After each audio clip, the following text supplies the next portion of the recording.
Senior ધારાસભ્ય યોગેશભાઈ પટેલ દ્વારા Bhajap ward number 18નો ચૂંટણી કાર્યાલયનું ઉદ્ઘાટન કરવામાં આવ્યું. ઉમેદવારોને રેકોર્ડ મતોથી વિજય બનાવવા માટે કાર્યકરોને આહવાન કર્યું.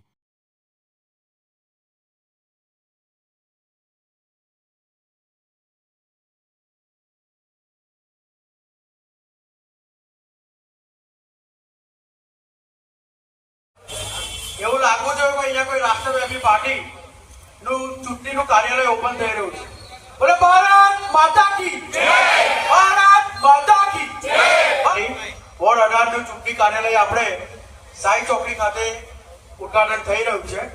તેમાં આપણા માંજલપુર વિધાનસભાના ધારાસભ્ય, લોકલાડીના ધારાસભ્ય શિવભક્ત એવા યોગેશભાઈ પટેલ આપણી વચ્ચે ઉપસ્થિત છે. એવા બક્ષીપંચ મોરચામાં મહામંત્રી એવા કિરણભાઈ પંચાલ એ બી આપણી સાથે ઉપસ્થિત છે. ભારતમાં જેની મોરચાઓમાં જવાબદારી છે એમાં મહિલા મોરચા નિવૃત્ત થયા છે એવા કલ્પેશભાઈ પટેલ, ધીરજછોડ, કેતનભાઈ પટેલ. એટલે સારો વિસ્તાર થયો હશે તો આવી અહીં કમાવાનું હશે તો આવી એટલે આપણે પ્રયત્ન કર્યો છે. જે રીતે પહેલા માજલપુર બનાવ્યું કર્યા છે બીજા વિસ્તારમાં. આપના દિનની ઉજવણી માટે બધાને આવવા માટે નિમંત્રણ આપું છું. હવે આગળ આપણે ધારાસભ્ય ખાસ કરીને માજલપુર જે વિસ્તાર છે એમાં 3 જગ્યાએ મને પહોંચેલું એટલે 17-18નું કાર્યાલયનું ઉદ્ઘાટન કરીને આવ્યો છું. આજે અત્યારે 18 નંબર. ખાસ કરીને ઉનાળામાં એક તો ઇલેક્શન આવી છે.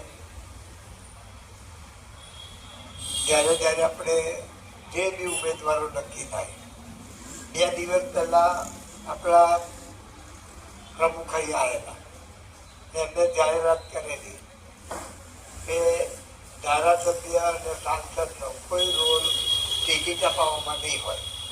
છતાંય બહુ જણા મને પોતાનો એ આપી જાય છે બાયોડેટા. પણ તમને ચોખવટ કરી દઉં પહેલાં કે અમારે કોઈ રોલ નથી કે કોઈને કાપવાનો કે કોઈને મૂકવાનો. એટલે મહેરબાની કરીને જ્યારે ઉમેદવાર નક્કી થાય એટલે કોઈ અમોલા મારી સામે ના કરતા. આપણે બહુ વખતથી જોડે છીએ ને બહુ પ્રેમથી આપણે જોડે રહ્યા છીએ. જે હું ગયો છું એની જોડે હું બેસી ગયો હતો. પછી રોડ હોય, ફૂટપાથ હોય કે આપણે બાકડો હોય, બરાબર ને, એ તમારી સાથે જ રહ્યો છું એ તમારી સાથે જ રહેવાનું. એટલે ટિકિટ નક્કી થાય એટલે ઘણા રીસાય એ તો હું રીસું. જો મને ટિકિટ ના આપે તો હું રીસું. પણ રીસાઈને પછી આપણે કામ કરવા ના આવીએ. ભાજપનું બહુ વર્ષો કામ કર્યું ને હવે કામ કરવા ના આવીએ એવું ના બને ભાઈ. કારણ કે સમય બહુ ઓછો છે અને તમને સમજાવવા જઈશું તો ઘણા તો પાછા પારગમ જતા રહેશે.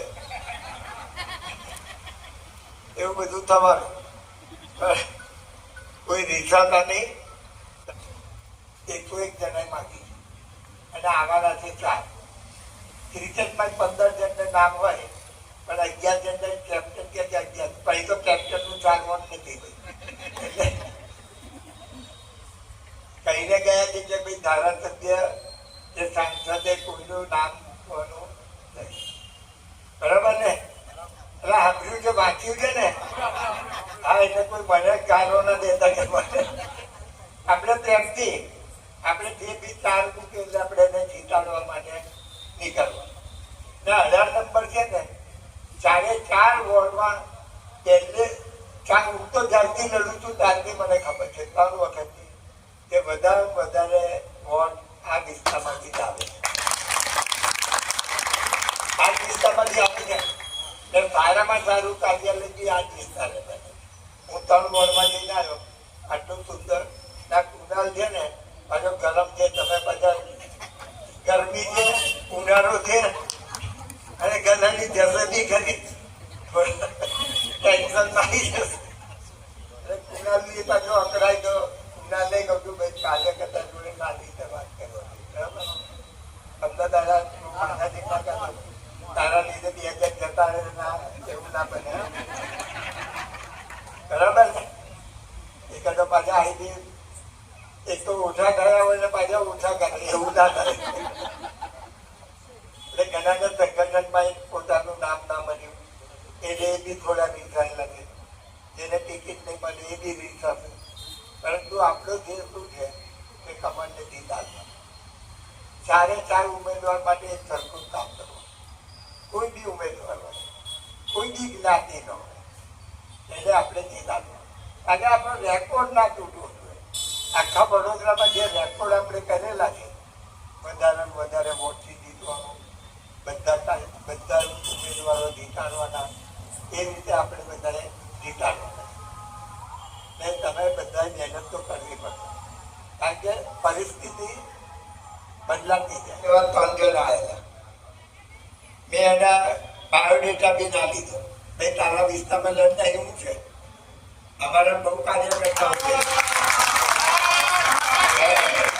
ભારત માતા કી ને બહારથી કોઈ આવે તો લડવાનું હોય, આપણે બધા વિરોધ કરવાનો. આજે જો ભાઈ મહેનત આપણે કરી છે, આપણે બધે ફર્યા છે, આપણે મોટરો બસ ભરી છે, આપણે બધું જે પાર્ટીએ જે કીધું છે એ આપણે કર્યું. તો આપણાને ચાન્સ મળવો જોઈએ. અને લોકોએ વોટ આપ્યો છે, લોકો થકી હું છું, અને લોકોના પ્રશ્નો હોય એ ઉકેલવાની ધારાસભ્યની જવાબદારી. એટલે પાર્ટી જેને ટિકિટ આપે એમાં પછી મારો રોલ શું હશે એને જીતાડવો, બરાબર ને? એટલે મહેરબાની કરીને કોઈ અબોલા ના કરતા મારી જોડે, પાર્ટી નક્કી કરવાની.